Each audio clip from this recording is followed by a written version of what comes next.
మనకిష్టమైన పనిని ఎంత కష్టమైనా సరే మనం చేస్తాం. ఇష్టం లేని పనిని అది ఒక చిన్న పనైనా సరే మనం చేయడానికి ఒప్పుకోము. మనకిష్టమైన పనిని ఎంత కష్టమైనా సరే మనం చేస్తాం. ఇష్టం లేని పనిని అది ఒక చిన్న పనైనా సరే మనం చేయడానికి ఒప్పుకోము. మనం చెయ్యలేం కూడా అండి. మనం ఏదైనా పని స్టార్ట్ చేయాలి అనుకుంటే దానిపైన మనం ఇష్టం అనేది పెంచుకోవాలి. అలాగే టైలరింగ్ కూడా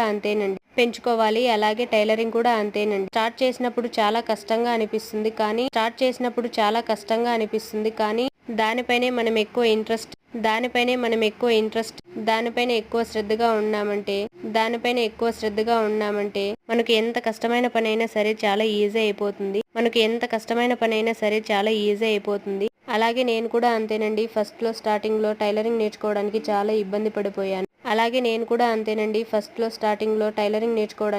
ఇబ్బంది పడిపోయాను. తర్వాత నేను